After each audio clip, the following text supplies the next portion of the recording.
You're listening to Turn the Page, the Indie Book Podcast, your go-to destination for celebrating indie books and the creative authors behind them.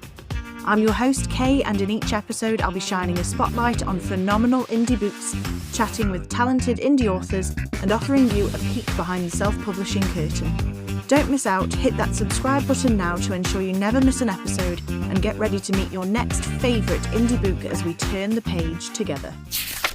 Welcome to episode 6 of Turn the Page, the Indie Book Podcast.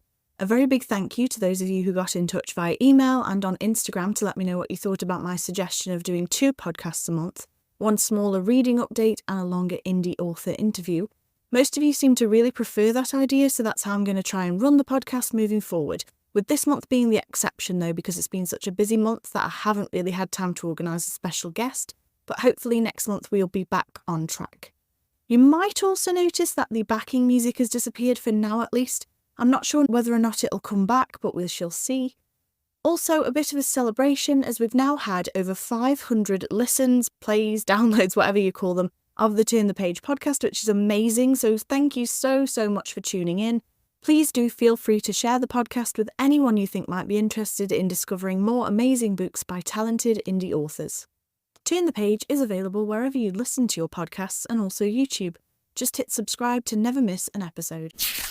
I want to dive into today's episode with a bit of a debate. A couple of weeks ago, my sister Sophie sent me a random text message asking me to help resolve a debate between her and one of her friends. Basically, she asked if I hear character voices in my head when I read. At first, I was like, yeah, of course, but then she went on to ask me if those characters had my voice or if they spoke in their own unique voices with like accents and dialects inside my head. Now, at this point, I wasn't really reading anything, and as much as I tried to rack my brain, I was convinced that that just wasn't a thing I did, and that, of course, the characters would all speak with my internal voice, for want of a better way of saying it. She then told me that she was currently reading a book by a Japanese author set in Japan, and while reading it in her head, everyone spoke with a Japanese accent. I basically laughed and was convinced that this was just a Sophie thing, but then skipped forwards a few days to me reading a post-apocalyptic romance novel, and suddenly, out of nowhere, I'd been reading for around an hour, I realised that the characters in my head had their own voices. Like, they had really distinct voices. Some even had accents that just weren't described in the book, at least nothing to suggest any inflections or specific dialects. But there I was with these character voices just ringing around in my head. Instantly, I sent Sophie a message and blamed her, because that's what sisters do. But the more I thought about it, the more I was like, have I done this all along and just never noticed it? So I turned to the good people of Instagram and with the help of a poll in my stories found out that Sophie and I are not alone. In fact, 71% of the people who voted said that they too heard distinct character voices with different accents or tones of voice in their heads when they read. So, as promised, I am now publicly apologising to my lovely sister for doubting her and for not realising that I also do this. To Sophie's friend, who doesn't hear character voices when she reads, you're not alone, as 29% of people said that they didn't either. So I guess this is just further proof that reading is amazing and it's a different experience for everyone, no matter what you read. That sort of leads me nicely to my next topic, which is what I've been reading this month. So I'm going to precursor this by saying that I decided to rejoin Kindle Unlimited this month, and I have absolutely binged myself on romance novels. I wasn't supposed to be doing this, as I was supposed to be reading short stories to help me with some writing craft research I was trying to do. But Anita Sunday released the latest book in her Signs of Love series, and I was drawn into romance from there and still haven't quite left. Anita Sunday is one of my favourite authors for slow burn romance, and her Signs of Love series is a firm favourite of mine because it mixes a little bit of what feels like magic through the use of horoscopes and almost fate into these love stories. The latest book is Capricorn Faces Scorpio. As a Capricorn, I love that this series has 2 Capricorn pairings, and my partner and I are both Capricorns, which is quite fun as we both pair quite well, but we do butt heads on some things. My partner's definitely more spontaneous, whereas I'm a planner and very much an overthinker by nature. So Capricorn Faces Scorpio takes place at the same time as the last book in the series, which was Sagittarius Saves Libra. While most of these books can be read as standalones, with this one I really do recommend that you read the last one first and then this one so that you're reading them back to back, because they feature some of the same characters and, as I said before, they take place at the same time. The story follows Carl, a guy who's fleeing from the prospect of being best man at his ex's wedding, and so he swaps lives with his identical twin brother. The problem is his brother is a professional pianist and Carl can't play the piano to save his life. Add to that the small town's local heartthrob who Carl can't seem to avoid, who seems to know Carl is lying about who he is, and everything quickly goes pear-shaped. I've said it for years, but Anita Sunday honestly writes amazing slow burn romance with characters who are completely clueless when it comes to seeing what's right in front of them. This whole series has been so much fun, with really sweet moments, and Capricorn Faces Scorpio is no exception. After reading this, I then continued to dip in and out of romance for the rest of the month before falling into a post-apocalyptic romance series called Monstrous by Lily Mayne, where monsters, i.e. creatures from another world, have invaded Earth thanks to a dimensional tear, I think. Don't quote me on that.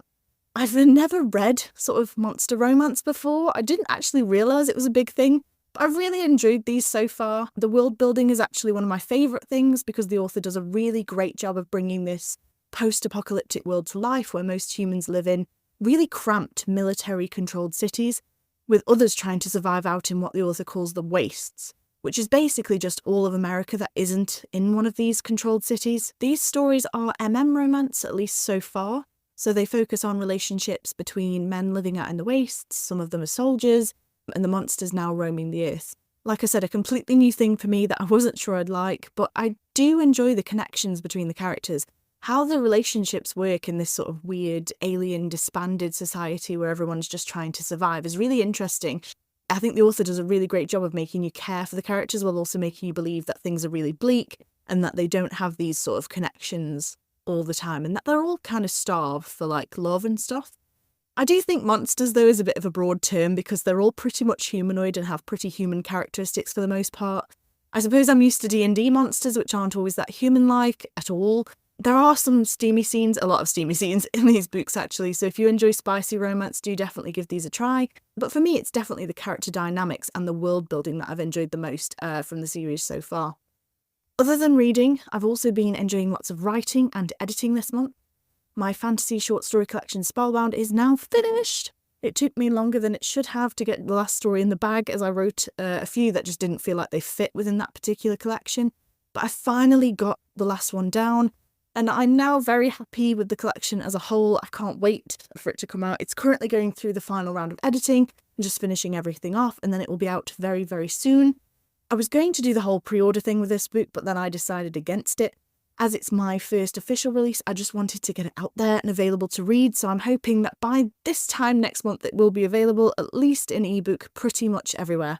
So if you enjoy bite-sized fantasy short stories, do look out for that. I'll let you know as soon as it's available. I'm also editing a short story that's going to be available for free to my newsletter subscribers, which I'm still trying to finish setting up. There's lots going on at the moment. It's a short and clean sapphic romance about a journalist, Claire, who's completely besotted with her best friend Jo, but doesn't know how to tell her, or even if she'd be interested. Throw in a magical taxi cab that will deliver you to the place you need to be, even if you don't quite know it. And, well, you'll see what happens if you read The Midnight Cab when it comes out. Again, I'll let you know as soon as it's available. The last thing that I'm working on, or the latest thing that I'm working on, is a new short story project that I'm hoping to submit to the Indie Bites magazine. If you listen to episode 4 of the podcast, and if not, do go and check it out, you'll remember that I chatted with indie author Josie Jaffrey, who also edits the Indie Bites magazine. It's a collection of short fantasy stories by a variety of indie authors and is completely free to read. So I'm working on a short story that I'm hoping to submit for their next issue. I have my fingers crossed, and I'm really loving writing it. It's a cosy fantasy romance, but I'm not going to tell you any more than that just yet, so you'll have to wait and see if it's selected for the issue. If it's not, I'll probably release it at some point either as a standalone or part of another collection, so watch this space. Speaking though of new projects, my friend, co-worker and all-around lovely person Shana Frost has just released the latest book in her Scottish romantic mystery series.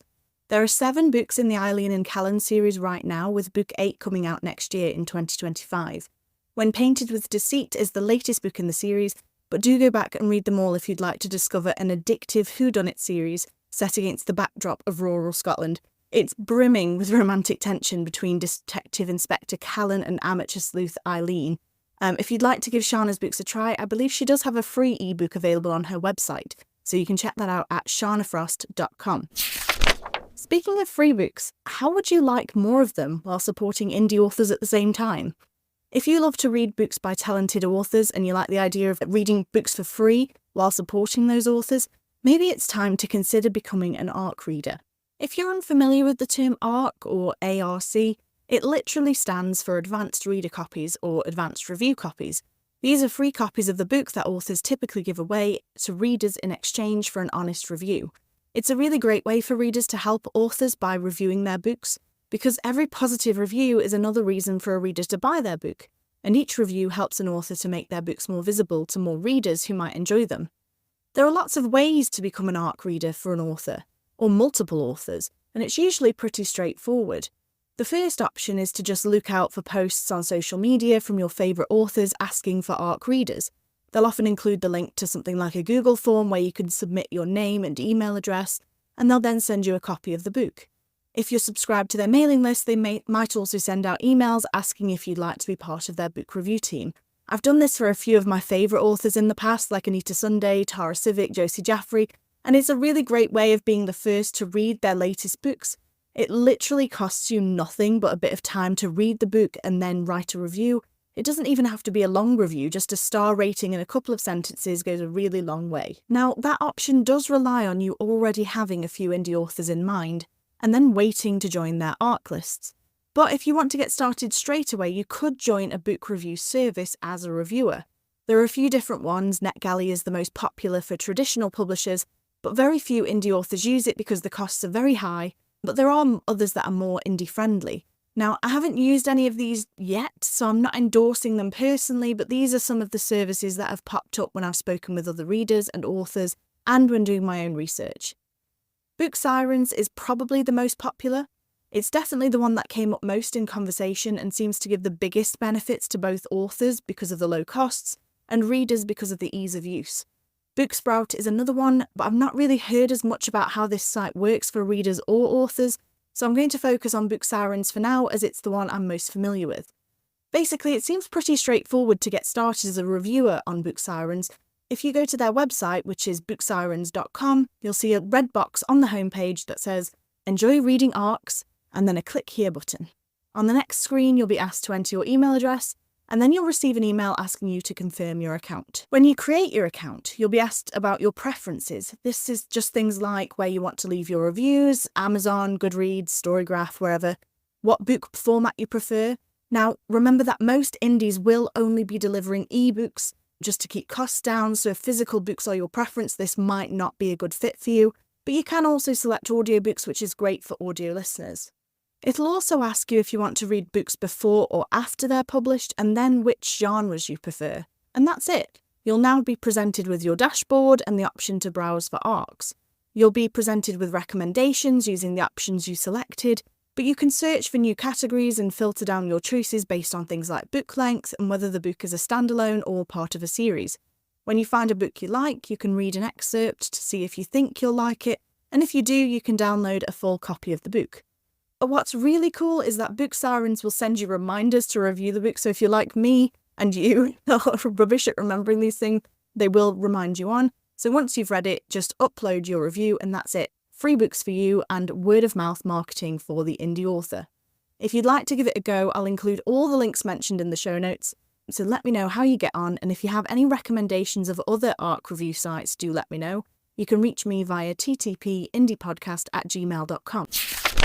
The final thing I wanted to mention before I leave you is that it's now possible to get the latest Turn the Page podcast episodes sent directly to your inbox.